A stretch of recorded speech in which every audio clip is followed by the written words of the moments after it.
One of the extras that comes with the machine is a hemming guide. You can also buy it separately. Universal hemming guides are widely available. Just make sure that it fits your model of the cover stitch. It's easy to attach. It comes with 2 screws. You line up the holes in the hammer and on the machine and screw the hammer onto the machine. My advice is to always keep the screws and the hammer together in a plastic bag or a small box, as there are quite a few extra attachments available for this machine, and it's easy to lose little bits, like screws. The width of the hem can be regulated. You just move the slider and tighten the white screw when the hammer is in the right position. I'm going to make a narrow hem, 2 centimeters altogether, including the cover, because it works better on this fabric. But 2.5 centimeters or 1 inch is probably the most common hem for knits. By moving the slider, you can make your hem as wide or as narrow as you wish. Of course, the hemming guide can also be used for other things, where the position of the stitches needs to be even throughout, like tunnels for cords in sweatshirts, hoodies or joggers. Don't forget to tighten the white screw when you are happy with your hem width, so that the slider stays in one place when you cover stitch. Always try your stitches on scraps, making sure your needle size is right and the width of the hem is suitable for your project, that there is no puckering or waving. My fabric is extremely fluid and slippery, and I have problems handling it. It basically walks away on its own. The skirt I'm hemming is quite full, so the amount of fabric in it can pull the hem. So I will be adjusting all the time, and I'll be going very slowly. I'm also going to leave about 1 millimeter excess to accommodate for any potential pulling caused by the needles. I prefer it because I'd rather trim any excess than unpick the stitches. This fabric doesn't unpick well, so I'm trying to get it right the first time. I'm going to use 3 needles cover stitch with only the bottom or the wrong side of the hem covered. I'm happy with the stitches, but I'm going to make another sample with a hem that is about 1 millimeter narrower to see if it looks better and the back is perfectly covered in all places. I'm super cautious because this is very slinky fabric that is a bit difficult to work with. It's polyester-based stretch velvet and it's like quicksilver. When you're happy with your sample, like I am now, you can hem your garment.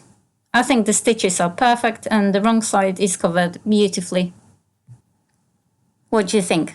Okay, let's hem the dress. I'm going to hem the skirt part of my project. The bodice is not attached yet to make it lighter when I hem. To clarify, I'm hemming a dress, but without the bodice. I'm trimming the spreader thread because it gets in my way. I'm not using the spreader. I'm not covering the top and bottom. The right side of the fabric is going to have 3 needles stitch. I'm not unthreading the spreader. It's got a separate threading pass and the thread doesn't get tangled or anything. I'm hemming in the round. I start a few centimeters before my center back seam and I'm going to overlap the very last stitch. You don't have to overlap the last stitch on this machine as it automatically locks the stitches, so they really are very difficult to undo. As you can see, I'm going very slowly and trying to control the slippery fabric when it starts slipping, and there is a risk of pulling and distorting my stitches. I wanted to compare this fabric to wet fish, but it's actually really lovely, and it's not the best metaphor, but it's quite difficult to handle. I have pressed a crease into my fabric to help me fold it as I cover stitch. It's not necessary, but this is still a new machine to me, so I've not had enough practice and I'm being more careful. Of course, there are many ways to make cover stitching slippery fabric easier. You can add a strip of interfacing, you can use wash away stabilizer, or you can starch your fabric. You can also baste the hem, or you can stab your delicate fabric with countless pins. All the methods I mentioned, apart from overpinning, are brilliant.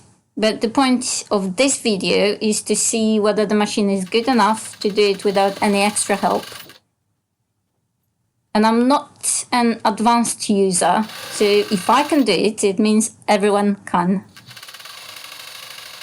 Some of you were asking about the noise levels, so I can definitely confirm it's a very quiet machine.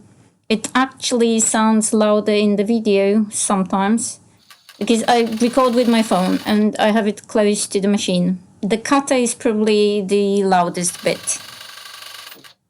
In this video, I'll limit the speed to 3,500 stitches per minute because I have a tendency to go too fast.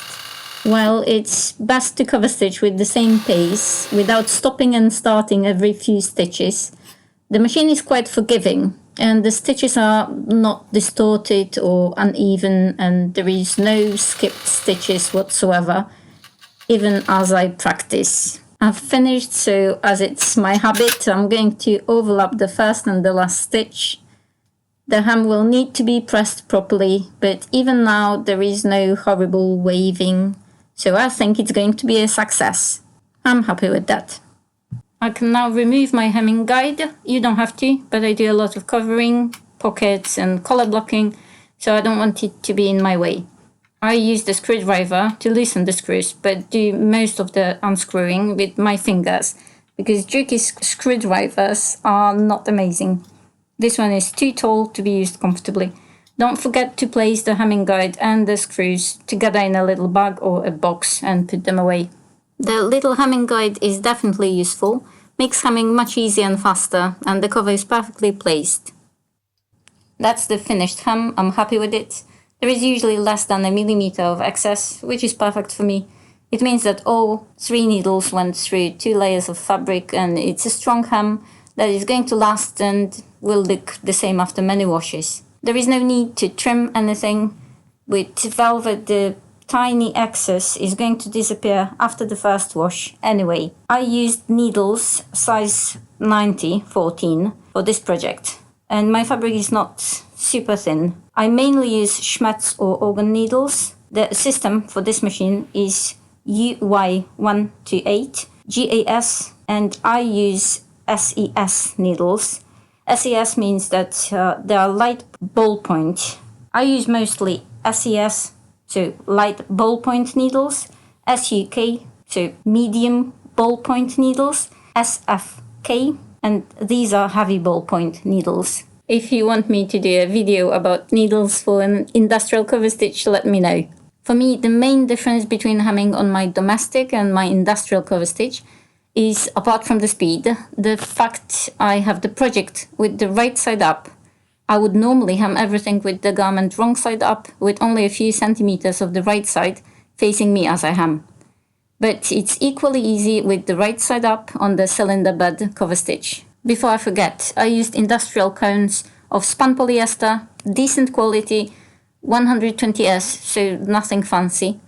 I got it from my local shop, where I can actually see the thread when I'm buying it. Cover stitch machines can be fussy about thread quality, but British made or EU made big spools of spun polyester 120S do the job really well.